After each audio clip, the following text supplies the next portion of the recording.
Ron, तीसरा इंशा, नारियल का पानी, इंशे reportage, Shariq Ali, value varsity. Hotel golden deer की रजिस्ट्रेशन डेस्क पर मौजूद साहब ने हमसे फॉर्म मुकम्मल करवाया और पासपोर्ट की फोटोकॉपी करके अपने पास रख ली। फिर हमें पसंद के मुताबिक कमरे अलॉट किए। क्योंकि क़याम सिर्फ एक रात के लिए था, इसलिए कमरे की तफसीलात के बारे में हम सब खासा रिलैक्स थे।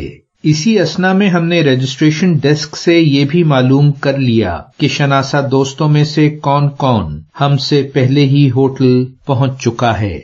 मुलाजिम ने सामान उठाया और पीछे पीछे हम बारी बारी अपने कमरों तक पहुंचे। मेरा कमरा जो दूसरी मंजिल पर था, मेरी जरूरत से ज्यादा सहूलियात से मुज़य्यन था। बेहद कुशादा, आरामदेह किंग साइज बिस्तर, लिखने की खूबसूरत मेज, अलमारी, वाईफाई मुयस्सर और बेहद साफ सुथरा बाथरूम और शावर, तमाम सहूलियात के साथ। दोस्तों से मिलने के लिए तबीयत बेचैन थी। मैंने जल्दी जल्दी सामान करीने से रखा और कपड़े तब्दील किए बगैर सीढ़ियां उतरकर दोस्तों से मुलाकात के लिए होटल की लॉबी में पहुंच गया।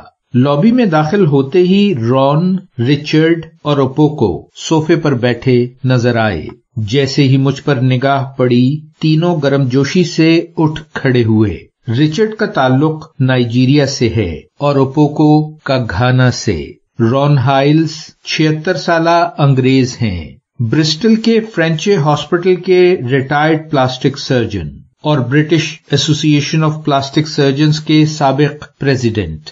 मैंने इन जैसा तरोताजा, स्मार्ट और ज़हनी और जिस्मानी तौर पर मुतहर्रिक शख्स अपनी जिंदगी में नहीं देखा। वो बांग्लादेश की एक बेहद जानी मानी समाजी शख्सियत हैं। बांग्लादेश में 1982 से हर साल 3 महीने क़याम के दौरान न सिर्फ वो अपने शागिर्दों के जमाशुदा पेचीदा केसेस की सर्जरी करते हैं, बल्कि यहाँ के प्लास्टिक सर्जन्स को तरबियत भी देते हैं। इसीलिए यहाँ उन्हें प्लास्टिक सर्जरी का बानी और उस्ताद माना जाता है। रॉन से मेरी मुलाकात न सिर्फ बांग्लादेश के क़याम के दौरान रही थी, बल्कि हम इंडिया के सूबे झारखंड में रांची से जमशेदपुर तक हम सफर भी रहे थे और वहां टाटा अस्पताल में एक साथ इंडियन डॉक्टर्स को ट्रेनिंग भी दी थी। टाटा मेन हॉस्पिटल में हमारा क़याम 3 रोज के लिए था। बिलाशुबा वो एक बेहतरीन दोस्त और उस्ताद की हैसियत से हमेशा याद रखे जाने वाली शख्सियत हैं। पहले तो एक दूसरे के सफर का हाल पूछा गया और लॉबी में चाय मंगवाई गई। रॉन को एक जरूरी काम से बर्तानिया वापस लौटना था। उन्होंने कॉन्फ्रेंस में शिरकत न कर सकने पर मुआजरत की और दुख का इजहार किया। रॉन को उस वक्त पूरे बांग्लादेश में टीवी और अखबारों में बेतहाशा शोहरत मिली थी जब उन्होंने चीते के हमले से जख्मी एक नौजवान के मस्ख शुदा चेहरे की कामयाब प्लास्टिक सर्जरी की थी। वो बिलाशुबा नौजवान डॉक्टरों के लिए एक भरपूर रोल मॉडल हैं। अपने साथी प्लास्टिक सर्जन्स की तरह उन्होंने हार्ले स्ट्रीट में खवातीन अदाकाराओं के जिस्म और चेहरे के हुस्न में इजाफे या उन्हें कम उम्र बनाने जैसी मुनाफा बख्श मसरूफियत को छोड़कर आग और हादसों और एसिड से तबाहशुदा जख्मी जिस्मों को जिंदा रहने के काबिल बनाने में दिल का सुकून ढूंढ लिया है। एक अखबार को इंटरव्यू देते हुए रॉन ने कहा था कि मेरी छुट्टियां समंदर के किनारे रेत पर लेट कर नहीं, बल्कि दुखी लोगों की खिदमत करने में ज्यादा कारआमद गुजरती हैं।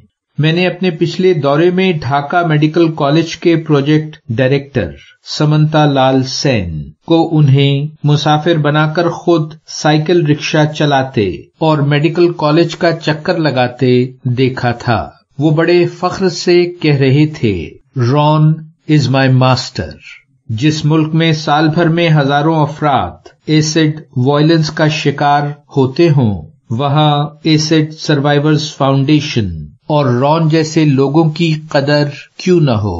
رون نے پچھلے 35 برسوں میں نہ صرف یہ کہ پلاسٹک سرجنز کی پوری ایک نسل تیار کی ہے، بلکہ دنیا کے سب سے بڑے Dhaka medical college burns unit کے قیام میں بھرپور خدمات انجام دی ہیں۔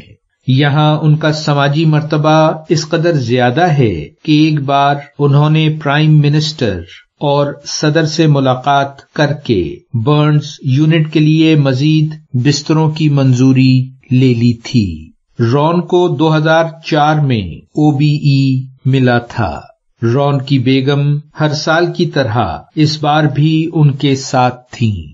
بعض اوقات ان کے پوتے پوتیاں بھی جو اب میڈیکل کالج میں تعلیم حاصل کر رہے ہیں، بنگلہ دیش میں اس خدمت میں شریک ہوتے ہیں۔